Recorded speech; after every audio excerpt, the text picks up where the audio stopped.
Bom dia, meu irmão. Boa quarta-feira para vocês, meus irmãos, minhas irmãs. Que alegria poder estar aqui novamente com vocês. E creio que muitos acompanharam o nosso testemunho pelo nosso canal, né? Rogério Vitor Estudos Bíblicos. E, meus irmãos, hoje eu queria vir até você para compartilhar com você um prosseguimento de todo aquele testemunho que é o perdão.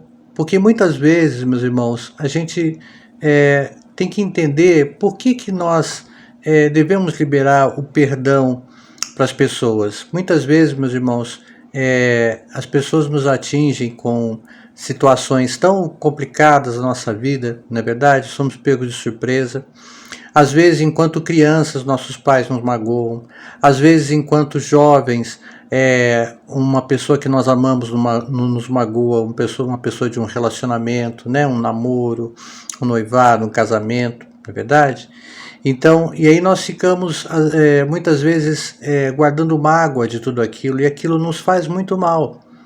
Então, eu queria hoje compartilhar com vocês uma passagem bíblica que me chamou muito a atenção. Está lá em Colossenses capítulo 3, do versículo 12 até o versículo 15.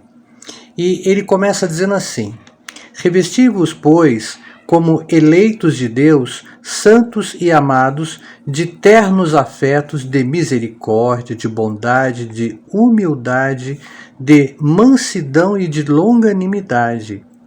Suportai-vos uns aos outros, perdoai-vos mutuamente, caso alguém tenha motivo de queixa contra outrem. Assim como o Senhor vos perdoou, assim também perdoai vós. Foi até o 13, mas você pode meditar até o 15, tá bom? Então veja bem, meus irmãos, quando a gente pede perdão para Deus, a gente pede perdão para Deus por tantas coisas, e aí não somos capazes de perdoar quem nos ofendeu. A palavra de Deus fala, olha, se enche aqui de longanimidade, de bondade, de ternura, né, de amor, né, e libere o perdão para a pessoa que te magoou, a pessoa que fez algo com você. Por quê, meu irmão? Às vezes o coração fala, né? O coração da pessoa fala do que está cheio, o coração dela, ela vai falar algo que vai te magoar, algo que vai mexer com você, porque ela está cheia disso, né? Muitas vezes a pessoa ela está cheia de mágoa, está cheia de rancor, então só tem isso para oferecer, né? E quando Deus fala aqui no versículo 12, olha, enche o teu coração de coisas boas, de amor, de longanimidade, de bondade, e libere o perdão. Porque da mesma forma que a gente pede para Deus, nós não pedimos para Deus, Senhor, nos perdoa, eu fiz isso, fiz aquilo, né? Cometi tal ato, perdoa-nos. Nós não queremos que Deus nos perdoe, e ele se reveste de quê? Exatamente de amor, longanimidade, bondade, né? Para nos perdoar. E esse perdão, irmão, ele é tão profundo, ele vem com a expiação, ele vem também com a santificação, com a purificação, porque quando você pede isso a Deus, evidentemente você não quer mais repetir o mesmo pecado, certo? Então, ali Deus vai trabalhar na sua vida e no seu coração para que você possa filtrar, para que você possa se separar. Por isso que muitas vezes você não entende, nossa, eu acabei saindo daquelas coisas que eu estava praticando, não pratico mais, não sinto mais vontade, né? Às vezes a pessoa sentia vontade de fofocar, não fofoca mais, né? É pecado, irmão. A gente sente vontade, por exemplo, de colocar uma camisa com um time de futebol, né? Que parece uma adoração, tem alguns times, eu falo manto sagrado e tal, tudo mais. E às vezes todo mundo leva isso numa brincadeira, mas veja, você começa a dar valor a coisas que tentam tomar o lugar de Deus, né? A toda honra, a toda glória é a Deus somente, né? Usando esse termo agora lá na Libertadores, em busca da glória eterna. A glória eterna é de Deus, não é do futebol, né? Então, só dando esses exemplos para vocês entenderem que a gente não pode desvirtuar as coisas. E Deus vai, devagarinho, vai o quê? Nos moldando, nos purificando. Então você vai perdendo interesse por certas coisas, vícios, não é? Às vezes o cigarro, às vezes a bebida, às vezes outros vícios, né? As drogas hoje que estão aí, né? Você vai perdendo o interesse por tudo isso.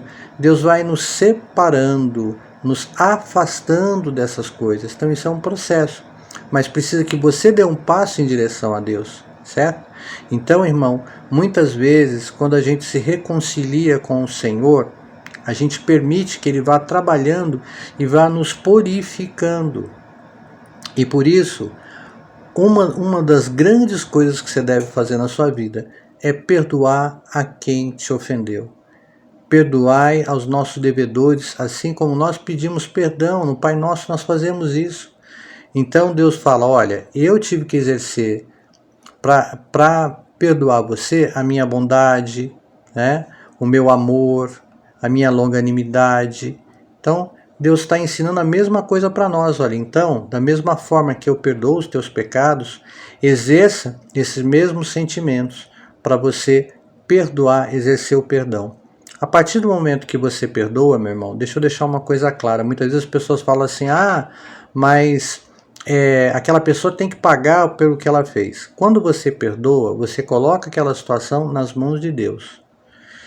E a pessoa, as consequências do pecado, irmão, Deus não nos livra. Deus livra, por exemplo, o criminoso de ser preso por um assassinato que ele cometeu? Não, ele vai ser preso. Você vai perdendo interesse por certas coisas, vícios, não é? Às vezes o cigarro, às vezes a bebida, às vezes outros vícios, né? As drogas hoje que estão aí, né? Você vai perdendo o interesse por tudo isso.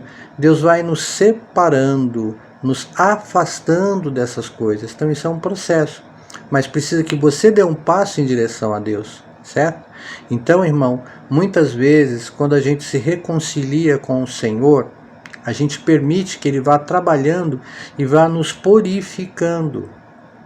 E por isso, uma das grandes coisas que você deve fazer na sua vida é perdoar a quem te ofendeu. Perdoai aos nossos devedores, assim como nós pedimos perdão. No Pai Nosso nós fazemos isso. Então Deus fala, olha, eu tive que exercer para perdoar você a minha bondade, né? O meu amor, a minha longanimidade. Então Deus está ensinando a mesma coisa para nós. Olha, então, da mesma forma que eu perdoo os teus pecados, exerça esses mesmos sentimentos para você perdoar, exercer o perdão. A partir do momento que você perdoa, meu irmão, deixa eu deixar uma coisa clara. Muitas vezes as pessoas falam assim, mas aquela pessoa tem que pagar pelo que ela fez. Quando você perdoa, você coloca aquela situação nas mãos de Deus. E a pessoa, as consequências do pecado, irmão, Deus não nos livra. Deus livra, por exemplo, o criminoso de ser preso por um assassinato que ele cometeu? Não, ele vai ser preso. Mas ele vai encontrar Jesus lá, muitas vezes na prisão. Quantas pessoas se converteram dentro de um presídio? Quantas pessoas se converteram em um hospital, doentes em um hospital? Quantas pessoas mudaram a sua vida depois de um acidente, de uma guerra, de um incêndio, não é? Então, muitas vezes, meus irmãos, o agir de Deus, ele é muito profundo. Mas a partir do momento que você libera o perdão, você diz para Satanás, olha, você está derrotado. Você está derrotado, não adianta. Irmão, mas às vezes a pessoa vem com aquele... eu sempre me lembro do que a pessoa me fez, né? O meu irmão, um amigo, uma mãe, um pai. Eu me lembro daquilo como se fosse ontem. Então, repreenda isso em nome de Jesus. Eu repreendo esse pensamento em nome de Jesus, repreendo Satanás. Por que ele faz? Ele vai lá, Satanás vai lá, pega aquela lembrança e traz na sua mente para deixar o seu dia ruim, para estragar o seu dia, para estragar o seu humor, para fazer com que você fique mal-humorado, triste, entristecer seu coração. Então, repreenda isso. E quantas vezes for necessário repreender, você repreende, até que Satanás desista de colocar isso na sua mente e fazer descer para o seu coração. É isso que nós precisamos muitas vezes entender, irmãos. Às vezes a gente tem que passar por experiência própria para dizer a vocês, eu por experiência própria, né? Fui entender essa situação depois de muitos e muitos anos na minha vida. E a partir do momento que você libera o perdão, você também se sente muito bem, se sente mais aliviado, se sente mais... sabe, parece que aquilo que veio para tentar te derrubar, agora não derruba mais. E você fica forte, você pode ajudar quem precisa. Por isso eu tenho me dedicado bastante a fazer os testemunhos com Deus, que tem sido o meu propósito de vida, testemunhar do que Ele tem feito na minha vida e poder ajudar a outras pessoas que, assim como eu, passaram por essas situações. Então, meu irmão, do fundo do teu coração, libera o perdão, porque a partir da liberação do perdão, o Senhor pode agir na sua vida. Volte para Jesus, faça uma autoanálise. Você que deixou de ir para a igreja, você que está afastado dos caminhos do Senhor, volte para os caminhos do Senhor, busque uma igreja perto da sua casa, busque reunião de células de oração, procure a palavra de Deus, meu irmão. Se você tem uma Bíblia na sua casa, melhor ainda, olha, começa a leitura pelos Salmos, que são mensagens bem interessantes. Eu queria começar a ler a Bíblia, por onde eu começo?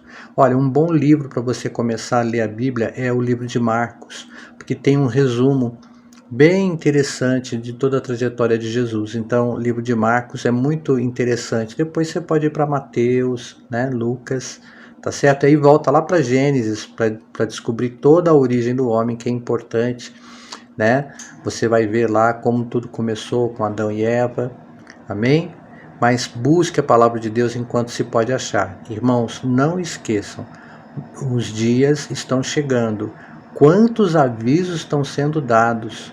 A alteração dos climas do mundo inteiro, lugares onde normalmente se fazia frio, um calor escaldante.